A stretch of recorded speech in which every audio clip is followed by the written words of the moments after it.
Okay, welcome to Statistics, Wednesday 422. Today we're going to get into the language of hypothesis testing.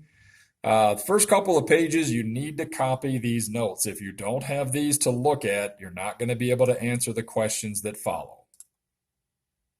So pause the video, copy all that. Okay, welcome back. Notice it says the null hypothesis is assumed to be true until we have evidence to the contrary. This will make a lot more sense as we do some more examples. Pause the video and copy all of this information. You got to have this to answer the questions. And again, it'll make more sense when we look at some examples. Okay. If you can answer these questions without my help, go ahead. All right. You might understand the notes good enough to be able to answer them. All right, welcome back. It says the Philo Pharmaceutical Company has developed an antibiotic for children. Current research has shown that 2% of children taking competing antibiotics experience headaches when taking this antibiotic. The FDA wishes to know if Philo's brand of this antibiotic causes more than 2% of children to develop headaches. So the idea again is current research. So at this particular time, the null hypothesis would be that 2% of kids are getting headaches. So how would you write that? Well, you would just say H sub 0 down here. The hypothesis deals with a proportion. So H sub 0 would be P equaling 0.02. That's how many we expect to get headaches. If you look at a bell curve, just a little bit of area under that curve, 2%, all right, are getting headaches. The alternative, well, the FDA wants to know if it causes more. So the H1 is a probability greater. So they're saying, well, maybe it's 5%, that get this. Maybe that should all be filled in at 5%, not just 2%. Okay, I shouldn't have 5% of that. I should have 5% there. There we go. Okay. All right, so maybe it's all this now that should be filled in, because maybe it's more that are getting the headaches. So the reason we say it's a right-tailed test is because of this. Here's 2%. And if you want to think it's more, or if you do think it's more, 5% would obviously go to the right on a number line, right? This would be like 0%. So right hand, left hand, if you're going higher to the right. So it's a right-tailed test. Pause the video and see if you can answer this one now. Okay, welcome back. In this case, it deals with a population mean, the average price of a 3-year-old Corvette. So your H sub 0, your null, that's what we're saying it is M equals 86,012. Notice this time for the alternative hypothesis, it's just simply not equal. Because in this case, okay, if the mean price is your 86,012, Samantha just wants to know if it's the same or not. That means she's saying, well, it could be less, it could be more. It could be lower, it could be higher.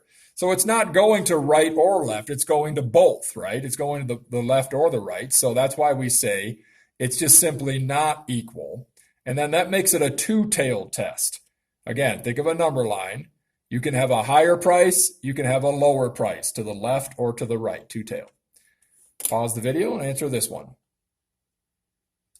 Okay, welcome back. This one deals with a standard deviation. So look at the variable we're using. Your null would be S or sigma, 0.23 ounces, because they're wanting to know, that's what the current research says, is you got a standard deviation of 0.23 ounces.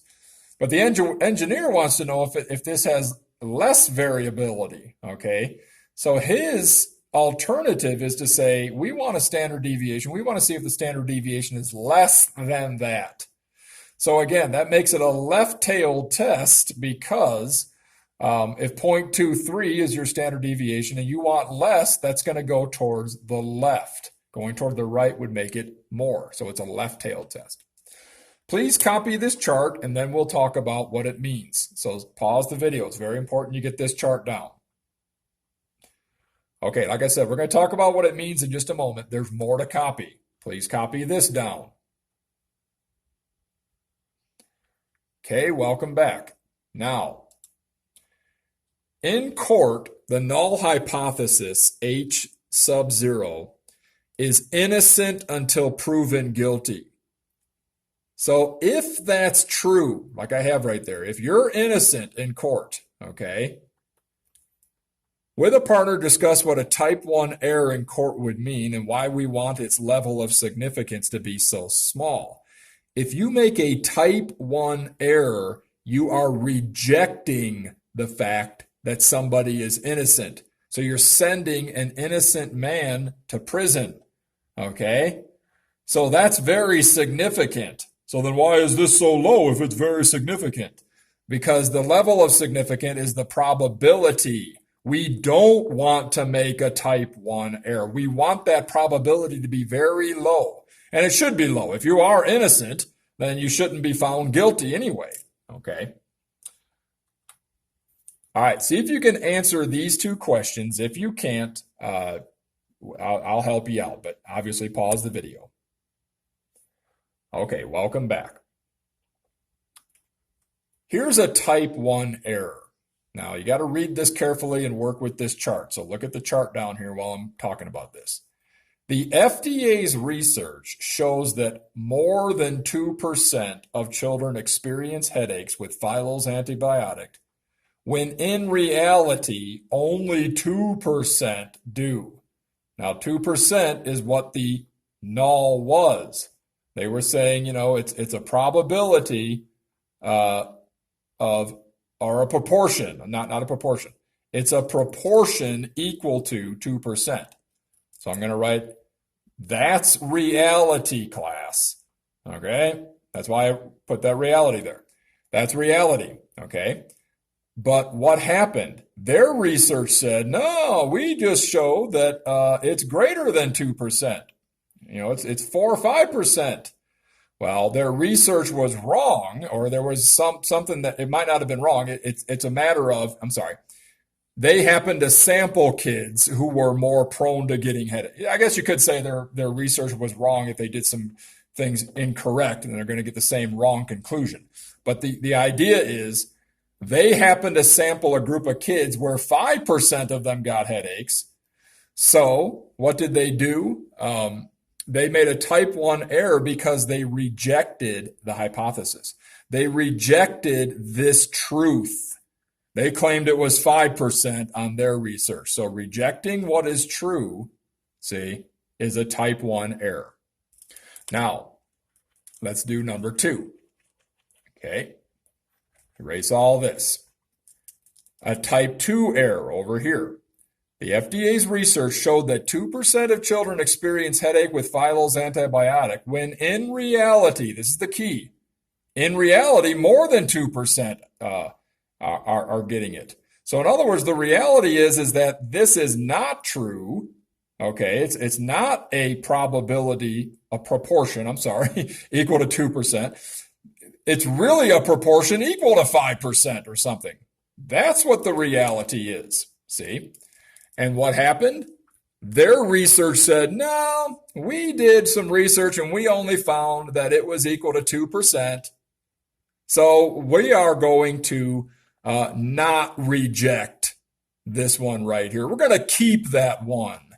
Well, if you keep that one, and in reality, more of them than 2% are getting headaches, then you've made a type 2 error. Now you might say, well, why would that happen? Well, the FDA just happened to sample kids who were less prone. If in reality, 5% of them should be getting headaches and they only got 2%, and that confirmed what somebody had already said, you see, what they thought was true, okay, then they just happened to get kids who were less prone to getting headaches. That's a type 2 error. All right, copy this for your notes. Welcome back. Okay, now let's look at some examples of that. Pause the video and see if you can answer this. And if you mess these up a little bit, don't panic, but I'm going to give you more clarity on the next page. Okay, FDA wishes to know if Phyllo's brand causes more than 2%. Suppose there is sample to get headaches. Suppose there's sample evidence to indicate that the null hypothesis, which currently, again, they're saying 2% is the null. Suppose there's sample evidence to indicate that it's rejected and it should be higher. How would you state a conclusion? You would state a conclusion like this. The null hypothesis is rejected. It's not 2%. It should be higher. You would simply say sample evidence exists to conclude that more than 2% of children taking Phylo's antibiotic will develop severe headaches. That's all. Not that hard. Let's look at the next one now. The null hypothesis is not rejected. Okay, so they found out it is 2%. All right. Well, you would say sample evidence does not exist to claim that more than 2% of children taking Phylo's antibiotics will develop severe headaches. And again, why do we say it like that? It goes back to what you should have wrote down. We never state that the null hypothesis is true. We only state that sufficient evidence does not prove otherwise, and that sufficient evidence exists to claim otherwise. All right, try these problems and have a good night.